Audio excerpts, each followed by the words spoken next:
Arturo Contreras, Pie de Página. Buenas noches, Carlos. Hola, buenas noches, Arturo Contreras de Pie de Página.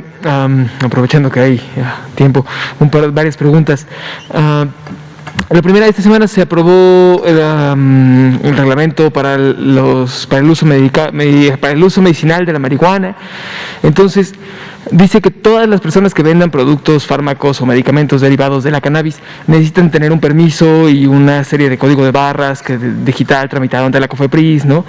Entonces, muchas personas, en estos 3 años de cuando se aprobó el uso médico de la marihuana en México para acá, se empezó a abrir un mercado negro de productos de CBD, ¿no? Entonces hay muchísimas familias que dependen de estos ingresos, que muchas veces son esquemas piramidales, ¿no? O de multinivel para su distribución, como los toppers, y están preocupados porque no saben si van a tener que conseguir una licencia para seguir vendiendo sus productos, ¿no? O si qué va a pasar con ellos. Y también los familiares preguntan que si estos medicamentos, hay 2 en especial, que si se van a contemplar eventualmente en el cuadro del IMSS, ¿no? O del ISSSTE, para que sean medicamentos que vengan con la seguridad social. Eso es una de las primeras dudas, ¿no? Y sobre la vacunación, últimamente hemos hecho recorridos tanto en funerarias como a través de personas que manejan ambulancias, ¿no? Y muchas de las personas que hacen esto, que operan, y de los paramédicos que están ahí, están preocupados porque no saben cuándo vayan a recibir las vacunas, sobre todo porque gran cantidad de las personas, de las ambulancias que dan servicio en la Ciudad de México son parte de privados, ¿no? Entonces, creo que esta duda también la tienen dentistas privados y personal médico de hospitales privados también. Entonces, bueno, esas 2. Gracias, Arturo. Sobre cannabis y la aprobación del reglamento, vamos a decir solo un par de cosas y vamos a traer a nuestro grupo especializado en el campo, particularmente el titular de la Comisión Nacional contra las Adicciones, el doctor Gadi Savicki Sirot, quien es una persona muy conocedora de esto, no solamente por ser ahora el Comisionado Nacional contra las Adicciones, sino porque es posiblemente uno de los expertos en México que más sabe del tema. Él fue el primer psiquiatra adictólogo en México y ha sido creador de muchos de los programas de investigación relacionadas con esto. Entonces lo vamos a traer, que nos platique más a detalle. Por ahora basta decir que toda la población tome conocimiento que efectivamente el pasado 12 de enero, el martes del Pulso de la Salud, se publicó en la edición matutina del Diario Oficial de la Federación el reglamento de la Ley General de Salud en materia de cannabis, que contempla la regulación sobre el uso medicinal de la cannabis. La cannabis es, desde luego, la planta Cannabis sativa y Cannabis especies, conocida popularmente como marihuana. Reitero lo de medicinal porque es competencia de la Secretaría de Salud, justamente el regular o a través de la acción legislativa que corre a cargo del Congreso, pero observar el cumplimiento del reglamento sobre el tema.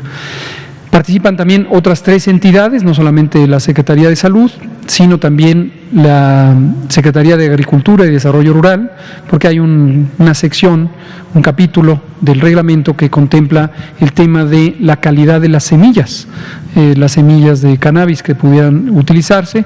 Se contempla también investigación al respecto para la conservación de las semillas en condiciones adecuadas. Participa también la Secretaría de Economía, en la medida en que la producción de cannabis o la comercialización de cannabis puede significar un tema económico de interés público, y participa desde luego el Sistema de Administración Tributario y la Dirección General de Aduanas, la Administración General de Aduanas. Respecto al uso y las distintas productos que ya existían en condiciones no reguladas, desde luego tendrán que regularizarse. No hay duda, para eso son los reglamentos, para establecer las reglas que deben seguir. Todo lo que no se siga con respecto a lo previsto en este reglamento seguirá estando en una condición de fuera de la ley o fuera de la reglamentación, y en tanto no se regularice, pues se sujeta de cualquier sanción que corresponda al estado legal vigente fuera de lo que está aquí reglamentado. Pero vamos a traer a Gadi Savicki para que nos dé más información al respecto. Sobre la vacunación del personal de ambulancias, esto es lo que conocemos como la atención prehospitalaria, y sí, la respuesta es sí, también les va a tocar la vacuna, lo reiteramos, identificamos los 3 segmentos relevantes de la atención COVID. El primero es, el orden en el que lo estoy diciendo no implica ni prioridad ni importancia, pero en primer lugar, pensemos en los hospitales COVID, las unidades médicas donde se hospitalizan y atienden las personas que tienen COVID-19. De esto tenemos identificado nuestro censo de unidades COVID. Este censo es lo que le hemos llamado la red IRAG. IRAG quiere decir, son las siglas de infección respiratoria aguda grave, y esto es porque las personas que tienen COVID se presentan con infección respiratoria aguda grave. Ese es el síndrome clínico que acompaña al COVID, pero también a otras infecciones, la influenza, por ejemplo. En el momento en que ingresan las personas, puede ser que ya conozcan su diagnóstico de COVID, es decir, el síndrome clínico más el diagnóstico de infección por el virus SARS-CoV-2. Pero un porcentaje sustantivo de las personas que se ingresan a atención en las unidades IRAG no se conoce su estado diagnóstico, pero hay que atenderles evidentemente. Entonces basta tener los síntomas, basta tener la indicación médica de hospitalización para que sean atendidos, independientemente que se demuestre o no que tienen COVID. En un momento dado puede ser que resulten negativas a la prueba, por lo tanto se descarta con base en las definiciones de caso, se descarta que sea COVID, permanece como infección respiratoria aguda grave y podría diagnosticarse otra causa distinta, otro virus, otra condición clínica, pero de todos modos siguen en atención.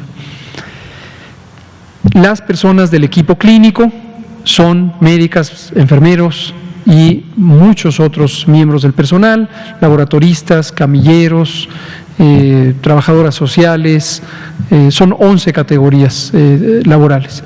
Y todas estas personas, como están en el campo clínico, en la unidad clínica de atención, están igualmente en mayor riesgo. Se les va a vacunar, se les está vacunando. Segundo conjunto, el personal del primer nivel de atención. Estas son las unidades médicas que conocemos como centros de salud o unidades médicas rurales o bien unidades de medicina familiar que hayan sido identificadas para el tratamiento de COVID. Ojo, no son todas, pero sí, primera línea son las que deliberadamente fueron designadas para atender personas con COVID. Entonces también, primer nivel de atención, COVID. Eso es la primera línea. Y tercero, la atención prehospitalaria, y es precisamente quienes atienden en las ambulancias donde se transporta personas enfermas de COVID. Todas las personas que están involucradas en la operación de una ambulancia están expuestas a mayor exposición al virus SARS-CoV-2 y efectivamente van a ser vacunadas también. ¿Cómo van a ser registradas? A partir de los centros reguladores de urgencias médicas. Esto es un modelo operativo que ya hemos presentado aquí alguna vez cómo funciona. Trajimos a el doctor Gabriel García, quien es el titular del Centro de Operación para Atención a Contingencias, COPAC, de la Secretaría de Salud, y él a nivel nacional coordina o interactúa con los centros reguladores de urgencias médicas CRUM que hay en las entidades federativas. Hay personal administrativo de estas unidades, ellos no son elegibles para ser vacunados en esta primera fase, serán vacunados cuando les corresponda por su edad, por sus condiciones de salud, pero no son elegibles. Sin embargo, en los CRUM hay personas que sí están en el campo clínico, paramédicos, médicos, y entonces ellas y ellos sí van a ser considerados y precisamente a través del CRUM es como van a ser registrados y llamados para ser vacunados contra el virus. Gracias, Arturo. ¿Quién sigue? Iris Velázquez, de Reforma. Bueno. Buenas noches. Sobre estas quejas que se han presentado en algunas entidades de servidores de la Nación que están siendo vacunados, ¿qué nos dice? ¿Qué se hace en este sentido? ¿Qué quejas? No más pregunto. Sí, medios locales han documentado cómo se está vacunando contra COVID-19 a servidores de la Nación. Que lo denuncien. Quien quiera que vea esto, que lo denuncie. Muy importante. ¿Cómo se procede? Pues a partir de una denuncia. Pues directas no. Si ustedes, esto es importantísimo, vuelvo a referirme a la utilidad social de la prensa responsable.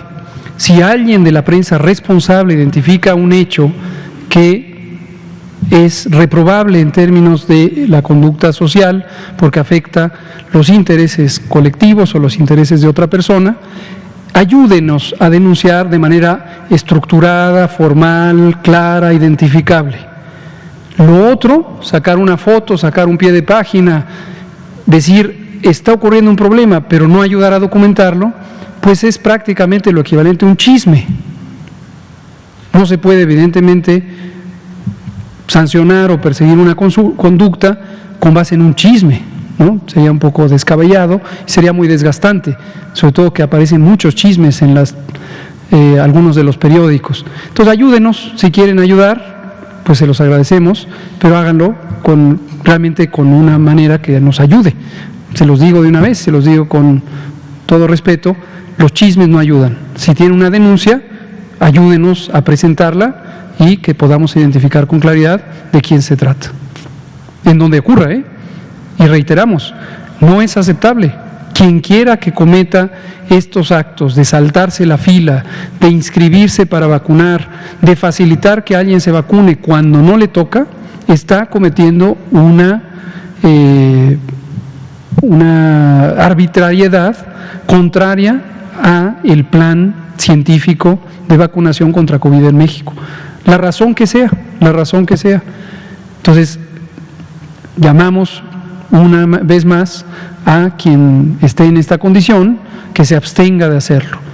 Y a ustedes, como miembros de la prensa, si quieren ayudar, si lo que quieren es ayudar, ayuden a denunciarlo. Si no es esa su intención y quieren pues simplemente presentar el caso como un chisme a ver quién se entera, pues no nos están ayudando demasiado, no tanto a nosotros en el gobierno, sino a este país. Pero ayúdenos. ¿De acuerdo, Iris de Reforma? Gracias. Por favor, Carlos Avaroa, de 1+1. Sí. Hola, doctor. Buenas noches, doctor Gatell. Buenas noches, doctor Cortés. Una pregunta. Hemos visto la evolución del semáforo.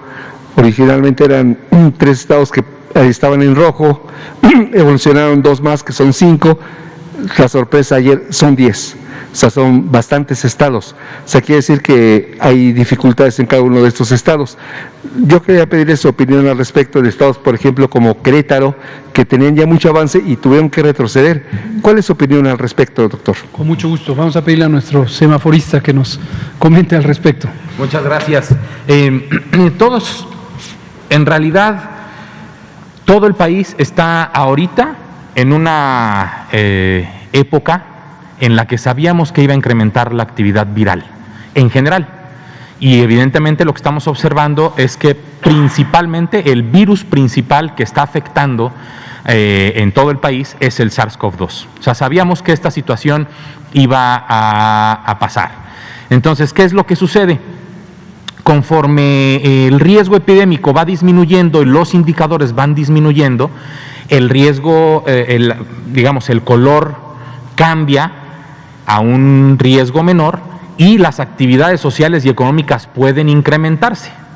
Si se incrementan la actividad social y económica, se corre el riesgo de que también la actividad viral empiece a andar y entonces se incrementan los indicadores y regresan a un riesgo mayor. Esto es lo que se conoce como una epidemia en ondas, ¿sí? Y es lo regular, es lo habitual, y esto inclusive si gustan buscarlo en bibliografía específica, si no me equivoco fue Berkeley, la universidad, que planteó varios escenarios que aquí también planteamos sobre un pico enorme y luego varios picos pequeños o una curva aplanada como en México se tuvo, que es más larga, que tarda más tiempo en disminuir, y luego tendremos también oscilaciones hasta que llegue el momento en que tengamos una población inmunizada, como ya lo estamos empezando a tener con las vacunas disponibles,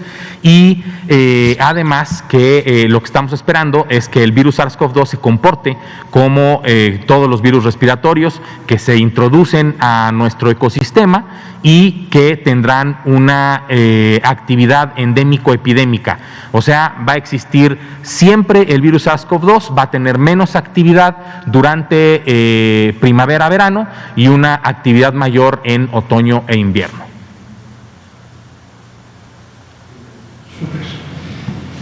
Un elemento más que complemento lo que ya dijo el doctor Cortés es este recordatorio de que en la medida en que la epidemia continúa activa en México y en todo el mundo, es muy importante no asumir que ya no hay que seguir las medidas de precaución. Estas tendrán que seguir seguramente por varios meses más.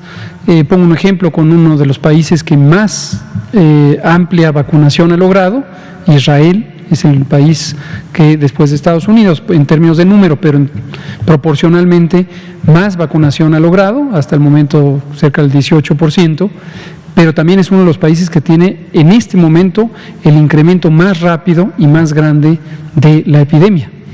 Y ahí se ilustra mucho lo que nos puede ocurrir a cualquier país, que es que en este oleaje que menciona el doctor Cortés, estas fluctuaciones, subidas, bajadas, coincida un momento de avance de la vacunación con un momento de avance de la epidemia. Realmente llegará a un punto de estabilización cuando se haya alcanzado un porcentaje relevante de personas que tengan anticuerpos. Este porcentaje se va a componer de personas que sean vacunadas, será la mayoría de quienes tengan inmunidad producto de vacunación, con el porcentaje de personas que tienen ya inmunidad porque han sufrido la infección o la enfermedad, la infección por SARS-CoV-2 o la enfermedad COVID-19. Recordarán que desde octubre del año pasado, desde agosto del año pasado, arrancó el proceso de colección de información para la Encuesta Nacional de Salud y Nutrición. Aquí vino el doctor Juan Rivera Domarco a finales de diciembre a comentar los resultados preliminares y se indicó que 25% promedio de la población mexicana, es decir, la cuarta parte de la población mexicana en promedio, tenía anticuerpos contra el virus SARS-CoV-2. Para personas que fueron evaluadas, el momento en que se les tomó la sangre, entre agosto y octubre. Seguramente para los contagios que siguieron ocurriendo a partir de octubre, cuando empezó a aumentar la tendencia de ocurrencia de casos, creció este porcentaje y esta semana se puso al acceso público ya el informe final de la Encuesta Nacional de Salud y Nutrición y se menciona este 25%. Esto posiblemente aumentó un poco más después en octubre, noviembre y diciembre. Entonces 25% por infección natural y el restante se irá aumentando de acuerdo conforme aumente la vacunación, ¿no? Y aquí respecto a la pregunta de Iris, complementando lo que les decía hace un ratito y lo que habla de los servidores de la nación, también se lo comento porque es de interés para el público, pero también para ustedes como periodistas que están buscando elementos específicos. Los servidores de la nación forman parte de las brigadas Correcaminos, son de hecho quienes coordinan las brigadas Correcaminos y está indicado en el plan de vacunación que los miembros de la brigada también sean vacunados. Entonces, también para que ustedes no se sorprendan, quizá por falta de información, con mucho gusto se las proporcionamos. Las personas servidoras de la nación son parte de la brigada Correcaminos y está considerado que sean vacunadas. Entonces no es una anomalía, no es un abuso, es parte de lo que está planeado. pero sigue vigente lo otro. Si ven a alguien que no corresponde con esto, avisen. Si ven a alguien que ustedes creen que arbitrariamente se está vacunando, avísenos y con mucho gusto intervendremos. Hay que denunciar los abusos siempre. Pues muchas gracias. Arturo Contreras, adelante, segunda ronda, tenemos tiempo. Aprovechando que hay tiempo, sobre la actualización de cepas que han llegado a México, ¿no? Hay preocupación tanto por la cepa que se registró en Reino Unido como la de Sudáfrica y otra en Brasil. Entonces nos comentan que es un monitoreo que hace constantemente. No sé si hayan registrado como algún caso o algo relevante al respecto. Y sobre hace 2-3 días se notificó que había otro conglomerado de migrantes que pretendían dirigirse hacia México. Entonces, ¿cuáles son los controles de salud que se van a aplicar en estos lugares? Gracias por mencionar esto, Arturo. Sobre las distintas variantes o cepas de SARS-CoV-2, recordar que en México tenemos un sistema de vigilancia basado en laboratorio, muy sólido, muy amplio, muy antiguo. México forma parte del Sistema Global de Vigilancia de Virus Respiratorios, desde que este era el Sistema Global de Vigilancia de Influenza, y México participa en él desde 1954, a través de nuestro INDRE, nuestro Laboratorio Nacional de Referencia, que antes no se llamaba INDRE, antes era el Instituto de ISET, Instituto de Salud, Ebriedad y Enfermedades Tropicales. Se transformó en INDRE en 1995 y desde entonces es el Laboratorio Nacional de Referencia de México. El INDRE trabaja junto con 31 laboratorios estatales de salud pública que son parte de la Red Nacional de Laboratorios de Salud Pública, y existen distintos protocolos técnicos por los que en los laboratorios estatales se puede hacer parte de los análisis diagnósticos, y algunas de las fases finales, cuando se trata de estudios más especializados, se transfieren los elementos, las muestras biológicas a el INDRE, y el INDRE sigue ciertos protocolos estandarizados. Por cierto, el INDRE ha recibido múltiples reconocimientos y premios por esta actividad y múltiples certificaciones y acreditaciones de la OMS, de los Centros de Control de Enfermedades, para mantenerse al día con esta actividad. También el INDRE sufrió un profundo proceso de estandarización de la calidad, y esto ocurrió entre los años 2008 a 2012, y también recibió acreditaciones por esto, certificaciones, algunas del sistema ISO y otras certificaciones. Un laboratorio verdaderamente bueno. Ahora que lo digo y que hay tiempo, aprovecho para agradecer a todas nuestras compañeras y compañeros del INDRE y de la Red Nacional de Laboratorios de Salud Pública.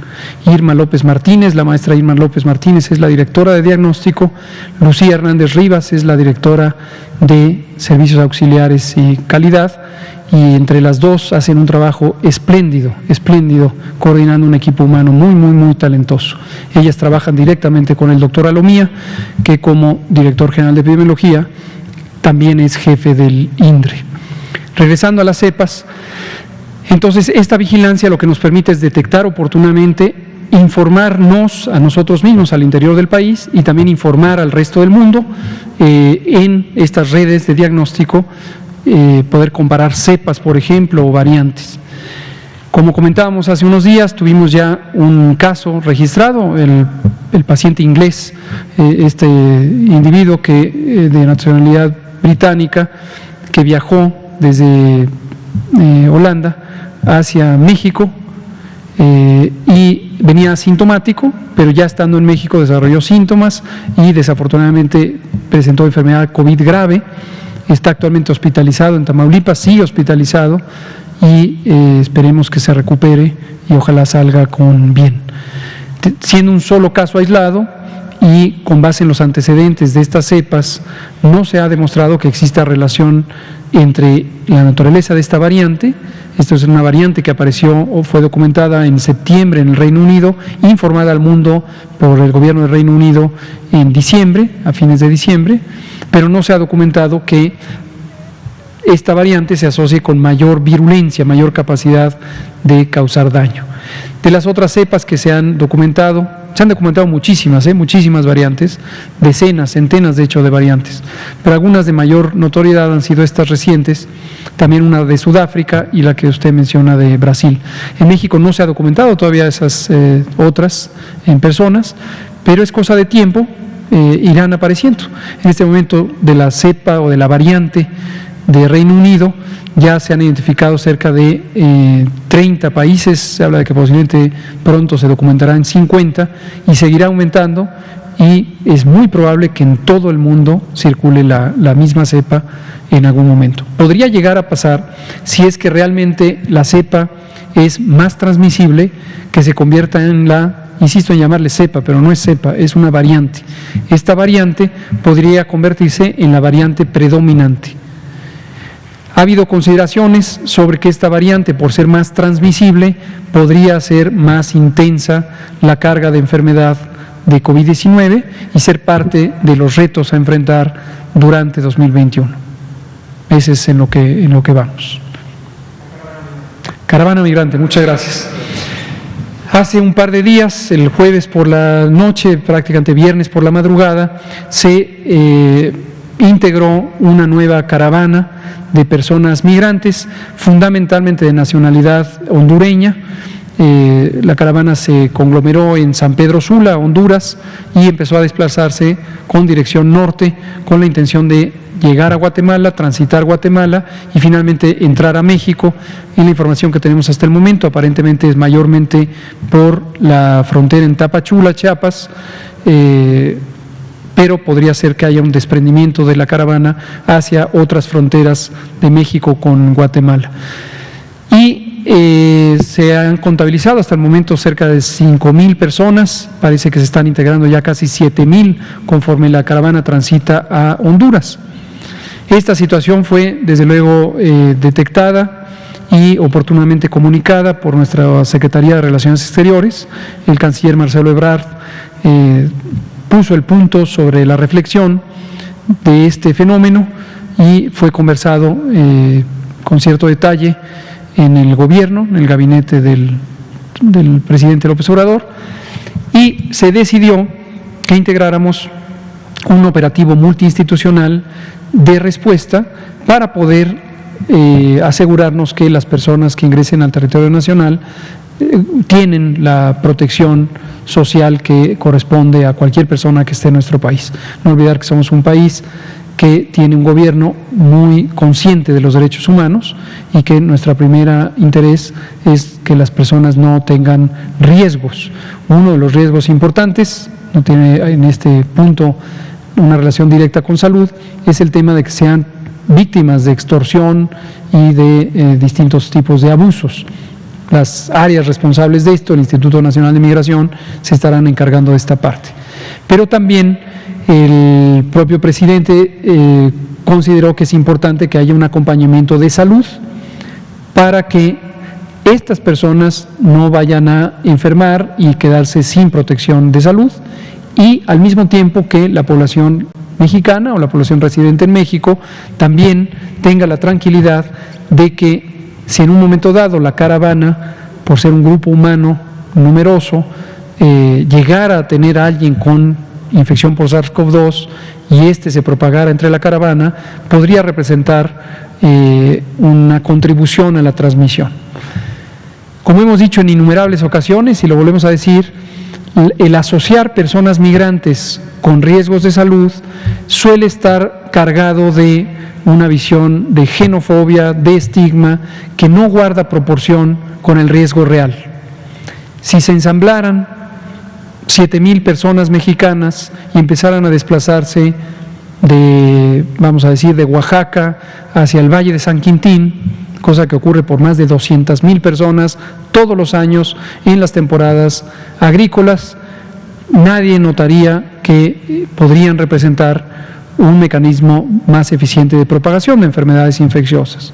Pero como aquí se trata de personas extranjeras, enseguida llaman la atención de ciertos segmentos de la opinión pública muy tendientes a ver a las personas extranjeras como amenazas.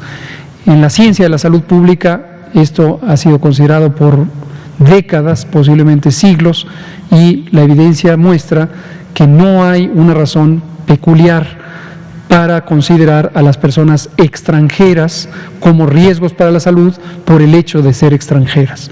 Ciertamente, cuando se congregan más personas, pueden ser más eficientes en transmitir enfermedades infecciosas que se transmiten de persona a persona. Pero quiero ser muy enfático, lo he sido cada vez que se toca este tipo de tema, que es desde luego una equivocación considerar a las personas extranjeras, por el hecho de que sean extranjeras, como riesgos para la salud.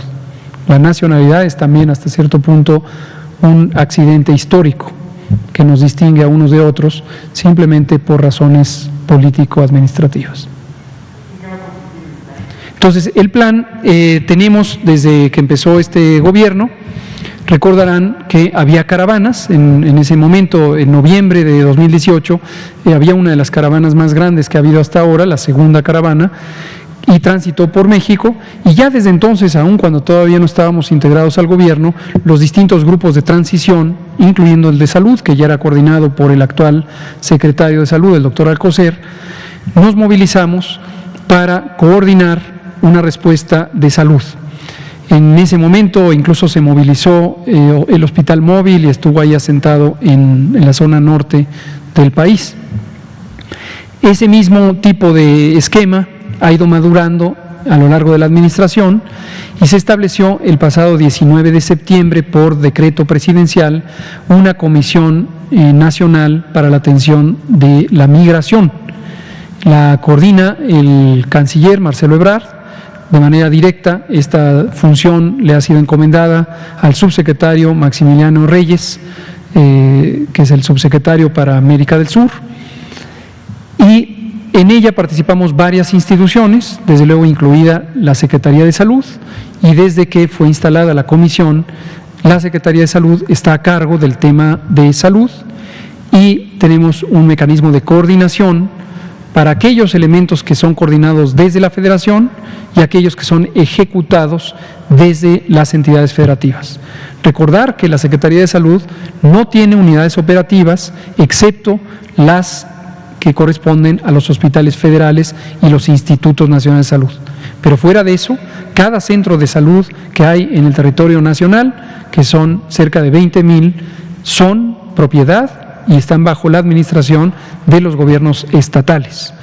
Sin embargo, esta coordinación en el tema de salud nos ayuda a apoyar a los estados, particularmente el estado de Chiapas, que es el que tiene el mayor flujo migratorio, para poder ejercer acciones de protección a las personas migrantes.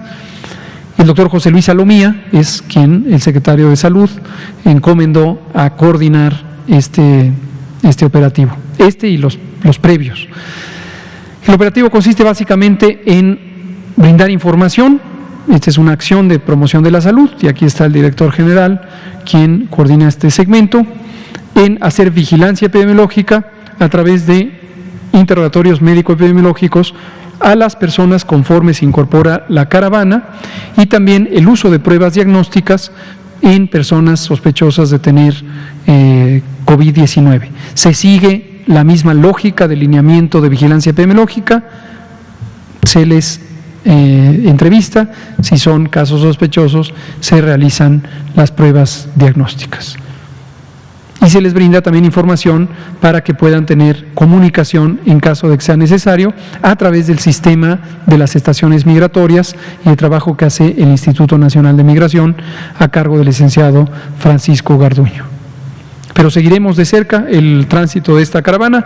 Desconocemos los otros elementos, si en un momento dado pudieran desmotivar a que continúe la caravana en el tránsito por Guatemala o en el tránsito por México, pero nosotros estamos listos. Se estima que la caravana podría arribar a México el próximo lunes 18 de enero en caso de que continúe su tránsito por Guatemala. Muchas gracias, Arturo. Pues muy bien, si no hay otra consideración, aquí terminamos. Hoy es sábado 16 de enero. Llevamos 81% de la vacunación del paquete más reciente y estaremos recibiendo el nuevo paquete el próximo martes. Ese mismo martes se desplazará a las unidades operativas en los estados de la República. Este operativo de logística estará a cargo de el Ejército. Agradecemos, como siempre, a la Secretaría de la Defensa Nacional su apoyo en esta y muchas otras actividades. Y a las 8 de la mañana del miércoles se estará iniciando el uso de estos paquetes, y el esquema seguirá siendo para la semana siguiente muy parecido a este. En 5 o 6 días se agotará el paquete hasta completar a el personal de salud de primera línea. Muchas gracias. Buenas noches.